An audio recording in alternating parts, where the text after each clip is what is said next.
स्वागत है दोस्तों आपके अपने YouTube channel BS classes Trimohani. तो आज का हमारा टॉपिक है आधुनिक भारत के प्रमुख आंदोलन और घटनाएं। मतलब कि 1885 से लेकर 1951 के बीच में जितने भी भारतीय राष्ट्रीय प्रमुख आंदोलन हुए हैं, घटनाएं हुई हैं, समझौते हुए हैं, सभी को मैंने एक ही वीडियो में कवर किया है।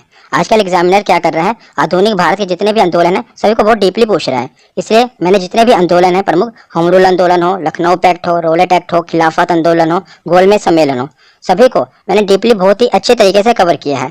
तो ये वीडियो थोड़ी बड़ी जरूर बन सकती है, पर इतना जरूर है कि अगर आप वीडियो को देखते हैं तो आज आपको सीखने को बहुत कुछ मिलेगा और आपका इस टॉपिक से एक नंबर जरूर पक्का हो जाएगा। तो इसलिए बिना देरी किए हुए इस वीडियो को चलिए शुरू करते हैं। तो शुरुआत करते हैं 1885 की प्रमुख घटना से। तो 1885 में भारतीय राष्ट्रीय कांग्रेस की स्थापना हुई थी और भारतीय राष्ट्रीय कांग्रेस पर मैंने एक स्पेशल वीडियो बना रखी है।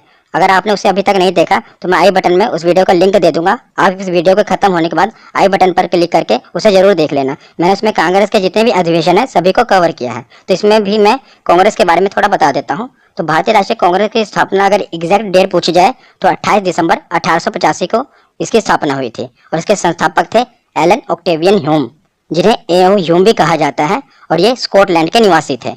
और स्थान पूछ लिया जाए तो बंबई के गोकुलदास तेजपाल संस्कृत विद्यालय में भारतीय राष्ट्रीय कांग्रेस की स्थापना हुई थी और उस समय वायसराय थे लॉर्ड डफरिन। और दादा भाई नौरोजी ने ही इसका नामकरण भारतीय राष्ट्रीय कांग्रेस किया था, क्योंकि जब ये पार्टी बनी थी तो उस समय इसका नाम था भारतीय राष्ट्रीय संघ और बाद में दादा भाई नौरोजी ने इसका नाम बदलकर भारतीय राष्ट्रीय कांग्रेस कर दिया। इतना कुछ आपको कांग्रेस के बारे में पता होना चाहिए और डिटेल में जानना है तो आप उस वीडियो को जरूर देखिएगा। तो 1885 के बाद 1916 का सबसे महत्वपूर्ण आंदोलन है होम रूल आंदोलन। काफी इंपॉर्टेंट है और कई बार पूछा गया है, तो आखिर ये है क्या, पहले इसके बारे में जान लीजिए। तो प्रथम विश्व युद्ध के दौरान की यह घटना है। प्रथम विश्व युद्ध के आरंभ होने पर भारतीय राष्ट्रीय कांग्रेस के जो नरमपंथी दल था उन्होंने ब्रिटेन की सहायता करने का निर्णय लिया। इसके पीछे ये कारण था कि अगर भारत ब्रिटेन का साथ देगा तब विश्व युद्ध के खत्म होने के बाद जो ब्रिटेन है भारत को आजाद कर देगा। परंतु जल्दी कांग्रेस को यह पता चल गया कि जो अंग्रेजी सरकार है ऐसा नहीं करेगी, तो उन्होंने इसी के बीच होम रूल आंदोलन शुरू कर दिया। तो होम रूल आंदोलन कहाँ से प्रभावित है, ये कई बार पूछा गया है। तो होम रूल आंदोलन जो है वो आयरलैंड के होम रूल आंदोलन से प्रभावित था और इसे दो लोगों ने शुरुआत की थी। सबसे पहले इसकी बाल गंगाधर तिलक ने और एनी बेसेंट ने। तो बाल गंगाधर तिलक ने इसकी शुरुआत पुणे के बेलगांव से की थी और एनी बेसेंट ने मद्रास से की थी। कई बार पूछा गया है कि बेलगांव से किसने शुरुआत की, तो बाल गंगाधर तिलक ने। इसे आप इजीली याद भी कर सकते हैं। देखिए बेलगांव और बाल, इसकी शुरुआत देखिए ना, बेल और बाल एक ही तरह से शुरू हो रहे हैं, तो इससे आप इसे याद रख सकते हैं इजीली। तो होम रूल आंदोलन के बाद अब हम देखते हैं रोलेट एक्ट। तो यह है घटना है 19 मार्च 1919 की।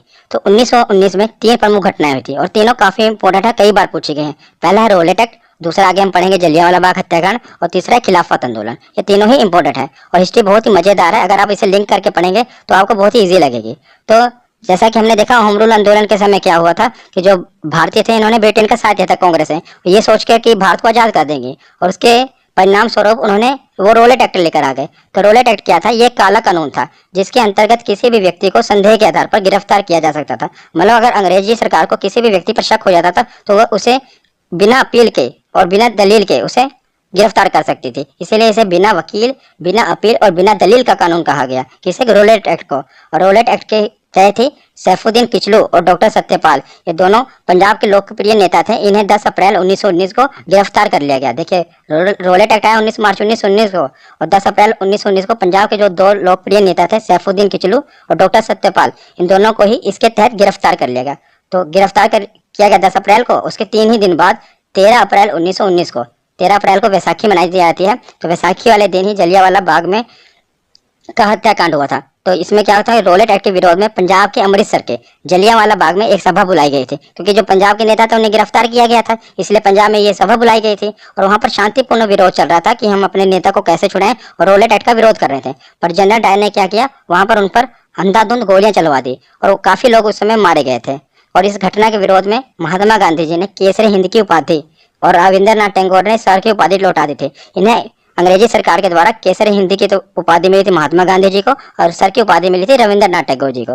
दोनों ने इस उपाधि को इस घटना के बाद त्याग दिया और इसे लौटा दिया वापस अंग्रेजी सरकार को। आज भी आप देखते हैं मीडिया में आपने खबर सुनी होगी, जब भारतीय सरकार से लोग असंतुष्ट होते हैं तो अपने पद्म विभूषण की उपाधि, पद्मश्री की उपाधि लौटा देते हैं ना। आप सुनते हैं कि पुरस्कार लौटाए गए, तो उस समय भी महात्मा गांधी जी ने केसर हिंद की उपाधि उन्हें मिली थी और रविंद्रनाथ टैगोर को सर की उपाधि मिली थी। ये क्वेश्चन पूछा जाता है कि किस घटना के बाद उन्होंने ये उपाधि लौटा दी थी, तो जलियांवाला बाग हत्याकांड के बाद उन्होंने ये उपाधि लौटा दी थी।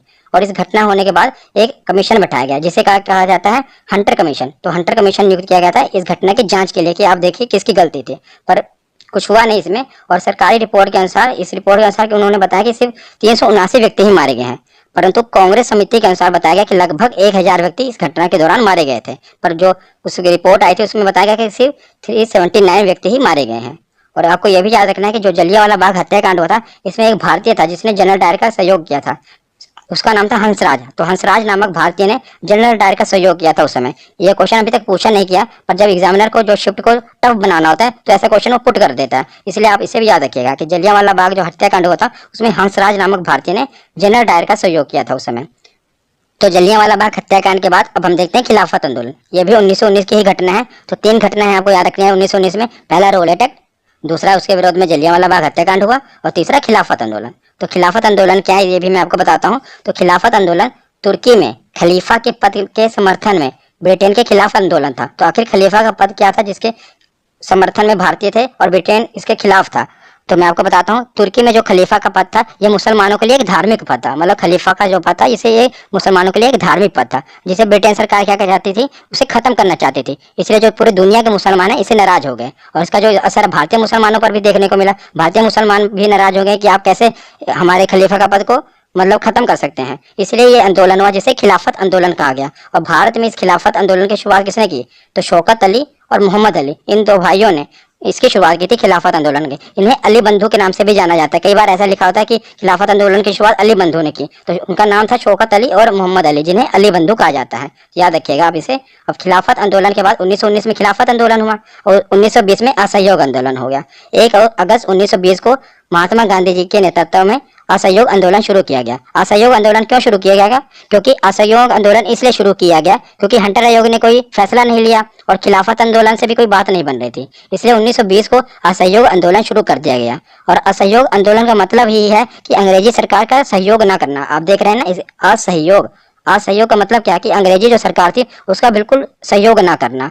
और इसमें क्या हुआ कि अगर आप देखेंगे तो जो असहयोग आंदोलन चल रहा था उस समय जो सभी लोगों ने बहुत बढ़ चढ़कर ही भाग लिया। इस समय कई लोगों ने वकालत छोड़ दी, जो वकील थे उन्होंने वकालत छोड़ दी, जो अध्यापक थे उन्होंने पढ़ाना छोड़ दिया था, और जो भारतीय थे उन्होंने टैक्स देना भी बंद कर दिया था ताकि किसी भी तरह जो अंग्रेजी हुकूमत है उस पर दबाव बनाया जाए। और लोगों ने बाद में जो है विदेशी कपड़े थे उसे भी जलाना शुरू कर दिया था। मतलब लोगों ने बहुत ही बढ़ चढ़कर उसमें समय भाग लिया था, और जो अंग्रेजी सरकार था उसका पूरा तरह से असहयोग आंदोलन उसके खिलाफ बहुत ही जोर तोड़ से चलाया था, पर इसका भी कोई बाद में परिणाम नहीं निकला था। और उस समय 1920 में यह आंदोलन चला था और उसके 2 साल बाद चोरी चोरा कांड हो गया। बहुत ही प्रमुख घटना इतिहास की चोरी चोरा कांड।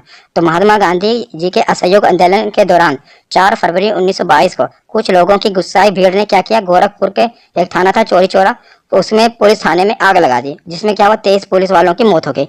क्या हुआ था कि उस समय असहयोग आंदोलन चल रहा था और लोग अपना विरोध जता रहे थे, तो उसमें पुलिस ने क्या किया, अंधाधुंध फायरिंग कर दी थी लोगों के ऊपर। तो जो भीड़ है वो गुस्सा में आ गई, तो उन्होंने क्या किया, जो भी थाना था उसमें आग लगा दी थी, और लोगों के जो पुलिस थे उसको भी उन्होंने आग में झोंक दिया था, और कई पुलिस वाले इसमें जख्मी हो गए थे। तो ये जो हिंसक घटना हो गई थी, इसके बाद गांधी जी ने क्या किया, असहयोग आंदोलन को बंद कर दिया, मतलब वहीं पर खत्म कर दिया, क्योंकि गांधी जी जो थे वो हिंसा के विरोध में थे ना। तो जो चोरी चोरा कांड हुआ था उसके बाद गांधी जी ने क्या किया, जो असहयोग आंदोलन चल रहा था उसे खत्म कर दिया।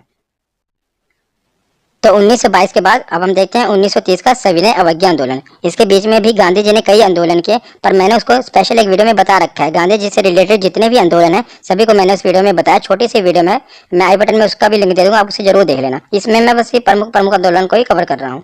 तो उसके बाद देखते हैं सविनय अवज्ञा आंदोलन को। तो सविनय अवज्ञा आंदोलन की शुरुआत हुई थी, गांधी जी ने की थी 12 मार्च 1930 को, और इसकी शुरुआत की थी दांडी मार्च से। तो ये आखिर आंदोलन गांधी जी को करना क्यों पड़ा, सविनय अवज्ञा आंदोलन? इसका आंदोलन इसलिए करना पड़ा कि गांधी जी ने क्या किया, 31 जनवरी 1930 को कुल 11 मांगे रखी थी, जिसे कहा जाता है 11 सूत्रीय मांग। ये काफी इंपॉर्टेंट है, 11 सूत्रीय मांग, 11 मांगे थे इसमें। मैं आगे बताऊंगा कि वो कौन कौन सी 11 मांगे थी।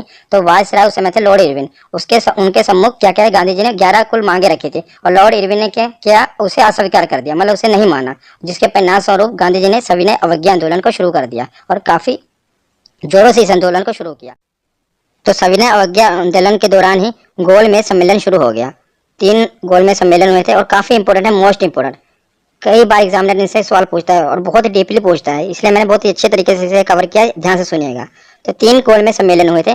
पहला हुआ था 1930 को, दूसरा हुआ था 1931 को और तीसरा हुआ था 1932 को। तीनों लगातार हैं, इसलिए आपको याद करने में मुश्किल नहीं होगी। याद रखिएगा, सविनय अवज्ञा आंदोलन चल रहा था 1930 को, उसी दौरान गोलमेज सम्मेलन शुरू हो गया। तो आखिर ये गोलमेज सम्मेलन क्यों शुरू हुआ? तो सविनय अवज्ञा आंदोलन के खत्म करने के लिए अंग्रेजों ने सोचा कि क्यों ना महात्मा गांधी को लंदन बुलाया जाए और लंदन बुलाकर उन्हें कुछ प्रस्ताव दे उनके सामने रखे जाएं कि हम आपकी इतनी बातों को मान लेंगे और आप ये जो है सविनय अवज्ञा आंदोलन को खत्म कर दो। इसलिए लंदन में गोलमेज सम्मेलन को रखा गया।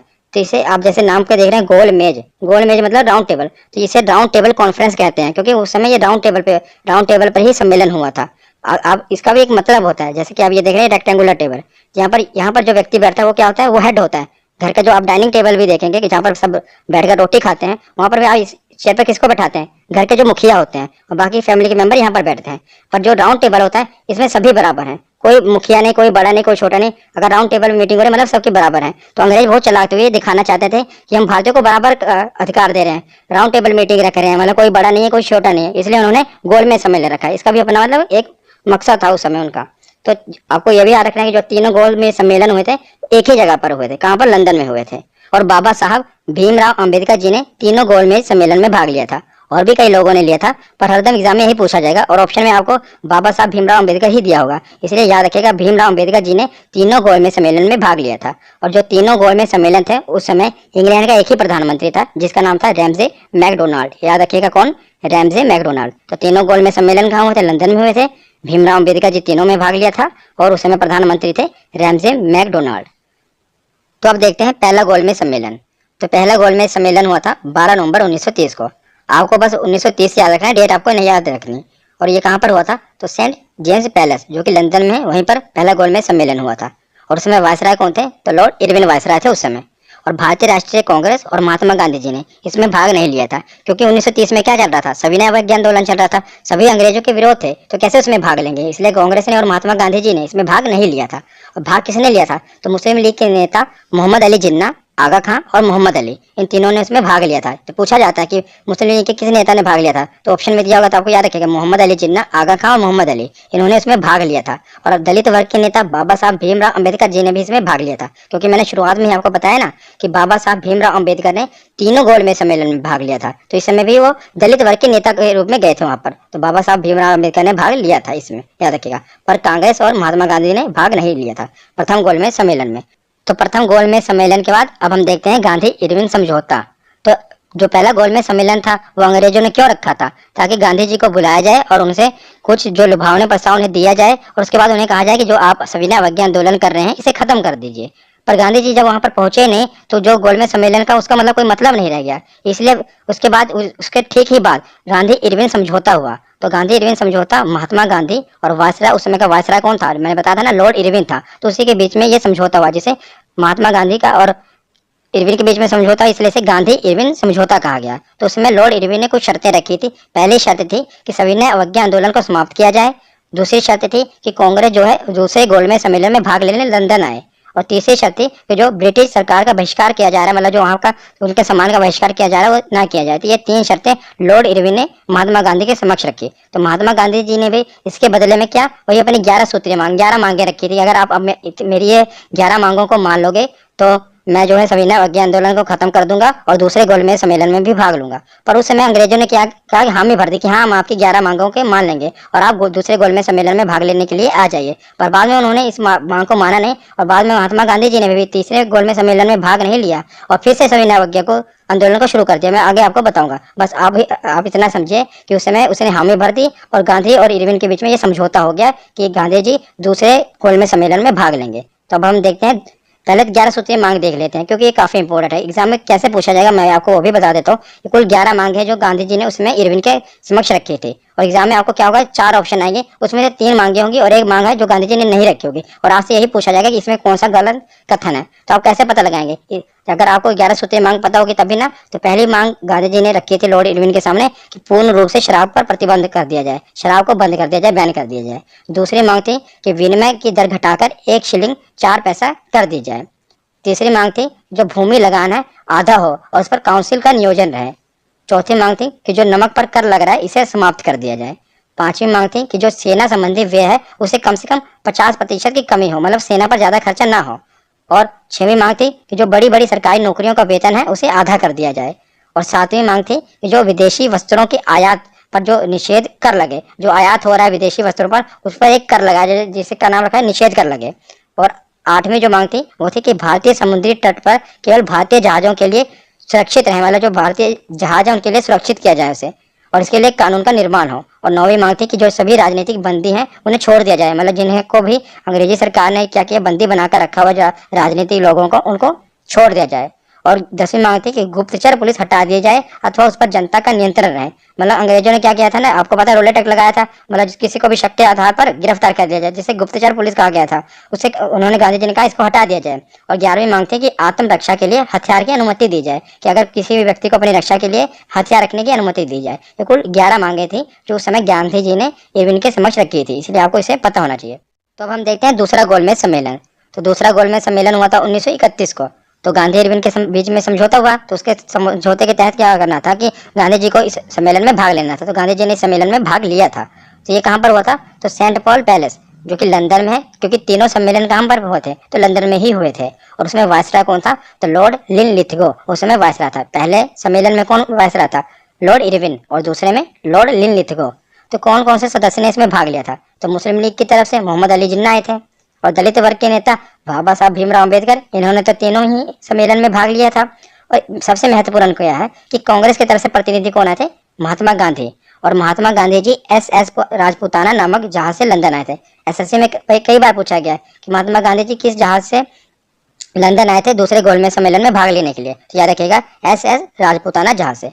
और जब महात्मा गांधी जी लंदन आए थे तो एक फ्रैंक मॉरिस अंग्रेज व्यक्ति था, उसने गांधी जी को अर्धनग्न फकीर कहा था उस समय। याद रखिएगा, ये भी पूछा गया कि गांधी जी को अर्धनग्न फकीर किसने कहा था, तो फ्रैंक मॉरिस ने। जब गांधी जी दूसरे गोलमेज सम्मेलन में भाग लेने के लिए लंदन आए थे तो उस समय फ्रैंक मॉरिस ने गांधी जी को अर्धनग्न फकीर कहा था। तो दूसरे गोलमेज सम्मेलन के बाद अब हम देखते हैं तीसरा गोलमेज सम्मेलन। इतना इंपॉर्टेंट नहीं है क्योंकि पूछा नहीं जाता, बस आप इसकी डेट याद रखिएगा। जो पहला 30 में हुआ था, दूसरा 31 में, ये 32 में, वह लंदन में ही था। तो उसके बाद जब दूसरे गोलमेज सम्मेलन के बाद जब गांधी जी ने भाग लिया, पर जो 11 सूत्रीय मांग रखी थी गांधी जी ने, उसको अंग्रेजी सरकार ने माना नहीं। उन्होंने बस इसलिए हमें भर दिया था ताकि गांधी जी गोलमेज सम्मेलन में भाग ले, पर जब उन्होंने माना नहीं तो कांग्रेस ने उसके बाद इसका भी बहिष्कार कर दिया। मतलब फिर ये क्या हुआ, यह सम्मेलन भी पूरी तरह से असफल रहा इसमें, क्योंकि कांग्रेस ने भाग ही नहीं लिया, महात्मा गांधी जी ने भाग ही नहीं लिया। और उन्होंने फिर से जो संविधान अवज्ञा आंदोलन को थोड़े समय के लिए स्थगित किया था, उन्होंने फिर से उसकी शुरुआत की थी। तो यहाँ पर तीनों गोलमेज सम्मेलन खत्म होते हैं। अब उसके बाद हम देखते हैं पूना समझौता। तो पूना समझौता क्या है, जैसे 1930, 31, 32 तीनों सम्मेलन हुए। तो 1932 में क्या हुआ, पूना समझौता, क्योंकि महात्मा गांधी जी ने जब सविनय अवज्ञा आंदोलन दोबारा शुरू किया तो अंग्रेजों ने क्या किया, उन्हें जेल में डाल दिया। कहाँ के जेल में, तो यरवदा जेल, ये पुणे में है। वहां पर महात्मा गांधी जी को बंद कर दिया गया। तो उसी समय महात्मा गांधी जी और भीमराव अम्बेडकर जी के बीच में एक समझौता हुआ था जिसे पूना समझौता कहा जाता है। ये भी महत्वपूर्ण है। अभी जो आरआरबी के पेपर चलता है एनटीपीसी का, उसमें ये पूछा गया था कि जो पूना समझौता हुआ ये किसके बीच में हुआ था, तो याद रखिएगा महात्मा गांधी और भीमराव अम्बेडकर जी के बीच में पूना समझौता हुआ था। कहाँ पर, यरवदा जेल में, क्योंकि उस समय गांधी जी को यरवदा जेल में बंद किया गया था। और इसका परिणाम क्या निकला, क्योंकि मतलब कि जो समझौता हुआ अम्बेडकर जी के बीच में और महात्मा गांधी जी के बीच में, इसका परिणाम क्या निकला, तो क्या हुआ, जो केंद्रीय विधानमंडल में दलित वर्ग के लिए जो सुरक्षित रिजर्व सीटें होती हैं उसे 18% बढ़ा दिया गया। आज भी आप देखते हैं ना कि लोकसभा राज्यसभा में एससी कास्ट हो या एसटी जाति के लिए वहां पर रिजर्व सीटें होती हैं। तो उस समय भी केंद्रीय विधानमंडल में दलित वर्ग के लिए सुरक्षित सीटें को 18% बढ़ा दिया गया। और जो प्रांतीय विधानमंडल था उसमें पहले दलित वर्ग की 71 सीटें थी, 71 थी, और जिसे बढ़ाकर 148 कर दिया गया। दोनों याद रखिएगा पूना समझौता। तो पूना समझौता के बाद ये हुआ था अपना 1932 को। उसके बाद हम आते हैं सीधा 1940 में। तो 1940 में पाकिस्तान की मांग उठ पड़ी। तो पाकिस्तान की मांग किसने की, तो 24 मार्च 1940 को लाहौर का अधिवेशन हुआ था। इसकी मैंने चर्चा की थी ना कांग्रेस के अधिवेशन में, अगर आपने इस वीडियो को नहीं देखा जरूर देख लीजिएगा, मैंने सभी अधिवेशन की उसमें विस्तार से चर्चा की है। तो 24 मार्च 1940 को लाहौर अधिवेशन हुआ। मुस्लिम लीग ने इसमें पाकिस्तान की मांग की। मुस्लिम लीग के नेता कौन थे प्रमुख, अपने जिन्ना साहब, उन्होंने ही इसकी मांग की कि हमें अलग पाकिस्तान चाहिए। तो उसके बाद 1947 को 3 जून 1947 को माउंट बेटन योजना आई। तो माउंट बेटन योजना के तहत उसमें वायसराय थे माउंट बेटन। तो 3 जून 1947 को वायसराय माउंट बेटन ने भारत के विभाजन की योजना रखी और उन्होंने भारत और पाकिस्तान को अलग कर दिया। तो भारत जो है 15 अगस्त 1947 को अपनी आज़ादी मनाता है और पाकिस्तान 14 अगस्त 1947 को अपनी आज़ादी मानता है। वो मानता है कि मैं 14 अगस्त 1947 को आज़ाद हुआ था पाकिस्तान। और जो भारत और पाकिस्तान के बीच में जो रेखा है, सीमा रेखा है, उसे रेड क्लिफ रेखा कहा जाता है। ये जो आप देख रहे हैं ना, इसे रेड क्लिफ रेखा कहा जाता है। तो उस समय 1947 को क्या हुआ था, ये आप देख रहे हैं, ये जो पाकिस्तान है इसे पश्चिमी पाकिस्तान, इधर वाले पाकिस्तान जो आज बांग्लादेश है, ये पाकिस्तान से ही आजाद हुआ है, इसे पूर्वी पाकिस्तान कहा गया। तो उस समय इसके जो रेड क्लिफ रेखा क्यों कहा जाता है, क्योंकि माउंटबेटन ने तो इसकी योजना रखी थी कि अलग कर दिया जाए, पर रेड क्लिफ को इसकी मतलब कार्यभार सौंप दिया कि आप पूरे भारत का जो है नक्शा, इसको भारत को पाकिस्तान से अलग कीजिए। तो वो बैठा, उसने नक्शा रखा। रेड क्लिफ कभी भी, आपको बात बता दो कि रेड क्लिफ कभी भी भारत नहीं आया था, मतलब उसने ये नहीं देखा कि भारत में क्या है, कुछ नहीं, बस उसने नक्शा रखा और जो भी इस तरह के थाने थे, मतलब सभी थानों को आपस में कनेक्ट कर दिया। अब आप देखें ना, आपके इलाके का थाना होता है, उसमें उसने क्या किया, जो भी इधर के थाने थे सभी को आपस में खींच दिया, लाइन खींच दी, और इधर बैठा इधर भी लाइन में खींच दी, इधर भी थानों को मिला दिया और कहा कि ये पश्चिमी पाकिस्तान, पूर्वी पाकिस्तान हो गया और ये पश्चिमी पाकिस्तान हो गया। और आप देखते होंगे कि उसमें कई लोगों के खेत क्या हुआ, भारत में थे और घर पाकिस्तान में, इसी कारण कि उसने बैठा, उसने बस सीधे लाइन खींच दी कि भाई ये इतने जो थाने हैं सबको आपस में कनेक्ट कर दिया और कह दिया कि भाई ये पाकिस्तान बन गया। उसको ये नहीं पता था कि भाई थाने कहाँ है, किसी खेत कहाँ पर है, घर कहाँ पर है, कुछ नहीं, बस उन्हें ऐसे नक्शा रखा और भारत और पाकिस्तान का बंटवारा कर दिया। तो ये तो एक फैक्ट था, मैं आपको बता रहा हूँ। अब बस आपको तो ये याद रखना है कि रेड क्लिफ लाइन कहा जाता है इसको, और माउंटबेटन योजना के तहत अलग किया गया था। उसके बाद आखिर में सबसे इंपॉर्टेंट है भूदान आंदोलन, ये भी काफी इंपॉर्टेंट है। और 1951 को विनोबा भावे ने भूदान आंदोलन शुरू किया था। तो उन्होंने ये भूदान आंदोलन किया, इसके बारे में बताता हूँ। तो जब भारत आजाद हुआ था, तो भारत की आजादी के बाद ये देखा गया था कि जो ज्यादातर जमीनें थी वो जमींदारों के पास थी, क्योंकि उन्होंने कब्जा कर रखा था। और जो भारत के जो बेचारे किसान थे, गरीब थे, उनके पास कोई जमीन नहीं थी। तो विनोबा भावे ने उनसे जमीनों को, जो जमींदार थे, उनसे जमीनों को दान देने को कहा कि आप दान दीजिए, और इसे भूदान आंदोलन कहा गया। तो लोगों ने दान दी भी, जो जमींदार थे उन्होंने जमीनों को दान दिया। और सबसे पहले रामचंद्र रेड्डी ने सबसे पहले भूमि दान की थी। इनका नाम याद रखिएगा, क्योंकि इन्होंने सबसे पहले दान की थी, इसलिए इसे भूदान आंदोलन कहा गया, क्योंकि जमींदारों ने अपने भूमि का दान किया था। तो आज की ये वीडियो यहीं पर खत्म होती है। कैसी लगी आपको वीडियो, कमेंट पे जरूर बताना, और वीडियो को लाइक